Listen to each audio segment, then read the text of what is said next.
ನಮಸ್ತೆ ಎಲ್ಲರಿಗೂ, ಹೇಗಿದ್ದೀರಾ? Welcome to my channel. ಇವತ್ತು ನಾನು ಹಲಸಿನ ಹಣ್ಣಿನಿಂದ ದಿಢೀರ್ ಅಂತ ಇಡ್ಲಿ ಮಾಡುವುದು ಹೇಗೆ ಅಂತ ತೋರಿಸಿಕೊಡುತ್ತೇನೆ. ಇದಕ್ಕೆ ಹಲಸಿನ ಹಣ್ಣು ಬೇಕು. ನಾನಿಲ್ಲಿ 2 ಕಪ್ಪಿನಷ್ಟು ಹಲಸಿನ ಹಣ್ಣು ತಗೊಂಡಿದ್ದೇನೆ. ಹಾಗೆ ಅಕ್ಕಿಯನ್ನು 2 ಗಂಟೆಗಳ ಕಾಲ ನೆನೆ ಹಾಕಿ ತೊಳೆದು ಇಟ್ಟಿದ್ದೇನೆ. ನಾನಿಲ್ಲಿ 2 ಗ್ಲಾಸ್ ಅಕ್ಕಿ ತಗೊಂಡಿದ್ದೇನೆ.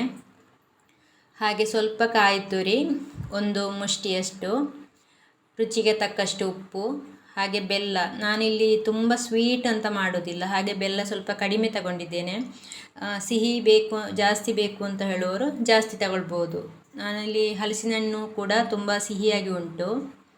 ಈಗ ಹಲಸಿನ ಹಣ್ಣಿನ ಸೊಳೆಗಳನ್ನು ಮಿಕ್ಸಿಯಲ್ಲಿ ಹಾಕಿ ನುಣ್ಣಗೆ ರುಬ್ಬಬೇಕು. ಜೊತೆಗೆ ತೆಂಗಿನ ತುರಿ, ಹಾಗೆ ಬೆಲ್ಲ, ಹಾಗೆ ಉಪ್ಪು ಇಷ್ಟನ್ನು ಹಾಕಿ ನುಣ್ಣಗೆ ರುಬ್ಬುವ ಮೊದಲು.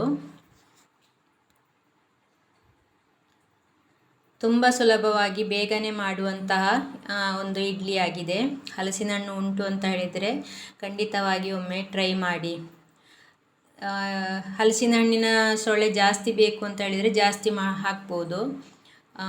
ಜಾಸ್ತಿ ಹಾಕಿದಷ್ಟು ಸಾಫ್ಟ್ ಜಾಸ್ತಿ ಆಗ್ತದೆ. ಹಾಗೆ ಈಗ ಇದನ್ನು ನುಣ್ಣಗೆ ರುಬ್ಬಿಕೊಂಡು ಬರೋಣ. ರುಬ್ಬಿದಾಗ ಈ ರೀತಿಯ ಪೇಸ್ಟಿನಾಗೆ ಆಗ್ತದೆ. ಇದನ್ನೀಗ ಒಂದು ಪಾತ್ರೆಗೆ ಹಾಕಿ ಇಟ್ಟುಕೊಳ್ಳೋಣ. ಈಗ ಅಕ್ಕಿಯನ್ನು ಕೂಡ ತರಿಯಾಗಿ ರುಬ್ಬಬೇಕು. ನಾವು ಇಡ್ಲಿಗೆಲ್ಲ ರುಬ್ಬುತ್ತೇವಲ್ಲ, ಹಾಗೆ ತರಿಯಾಗಿ ರುಬ್ಬಬೇಕು. ತುಂಬ ನೀರೆಲ್ಲ ಹಾಕದೆ ರುಬ್ಬಬೇಕು. ಇನ್ನು 2 ಹಿಟ್ಟನ್ನು ಚೆನ್ನಾಗಿ ಮಿಕ್ಸ್ ಮಾಡೋಣ.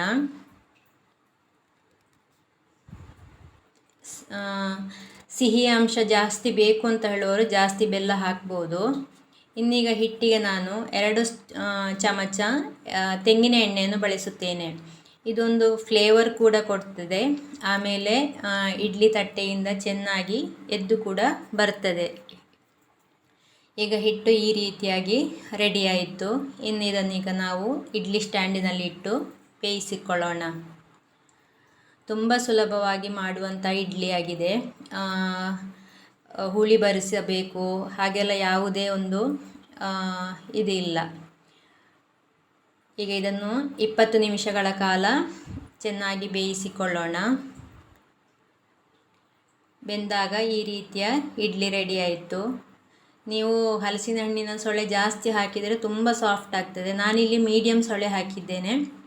ಆದ ಕಾರಣ ತುಂಬ ಸಾಫ್ಟ್ ಎಂತ ಹೇಳಿದರೆ ಮೆತ್ತಗೆ ಆಗಲಿಲ್ಲ. ನಮ್ಮ ಉದ್ದಿನ ಇಡ್ಲಿ ಟೈಪಿನ ಆ ರೀತಿ ಆಗಿದೆ. ಈಗ ಇದಕ್ಕೆ ತುಪ್ಪ ಮತ್ತು ಕೆಂಪು ಚಟ್ನಿಯೊಂದಿಗೆ ಸವಿಯೋಣ. ತುಂಬ ರುಚಿಯಾದ ಒಂದು ಇಡ್ಲಿ ಆಗಿದೆ.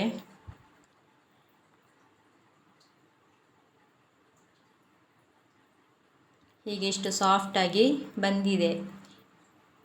ಖಂಡಿತ ಒಮ್ಮೆ ಮನೆಯಲ್ಲಿ ಟ್ರೈ ಮಾಡಿ ನೋಡಿ, ಹೇಳಿ ಹೇಗಾಗಿದೆ ಅಂತ. ನಾವು ಹಿಂದಿನ ದಿವಸವೇ ನೆನೆ ಹಾಕಿ ಹುಳಿ ಬರಿಸಿ ಎಲ್ಲ ಮಾಡಬೇಕು ಅಂತ ಯಾವುದೇ ಪ್ರೊಸೀಜರ್ ಕೂಡ ಇಲ್ಲ. ದಿಢೀರನೆ ನಮಗೆ ಮಾಡಲಿಕ್ಕೆ ಸುಲಭವಾಗುವಂತಹ ಒಂದು ತಿಂಡಿ. ಹಾಗೆ ಪೇಟೆಯಲ್ಲಿರುವವರು ಬಾಳೆ ಎಲೆ ಎಲ್ಲ ಇಲ್ಲದೆ ಕಡುಬು ಮಾಡಲು ಕಷ್ಟ ಆಗುವವರೆಲ್ಲ ಈ ರೀತಿ ಮಾಡಿ ತಿನ್ನಬಹುದು. ಹಾಗೆ ಈ ವಿಡಿಯೋ ಇಷ್ಟವಾದರೆ ಲೈಕ್ ಮಾಡಿ, ಶೇರ್ ಮಾಡಿ, ಕಮೆಂಟ್ ಮಾಡಿ. ಹಾಗೆ ನನ್ನ ಚಾನಲ್ನು ಸಬ್ಸ್ಕ್ರೈಬ್ ಮಾಡಿ. ಈ ವಿಡಿಯೋ ನೋಡಿದ್ದಕ್ಕಾಗಿ ಧನ್ಯವಾದಗಳು. Thank you.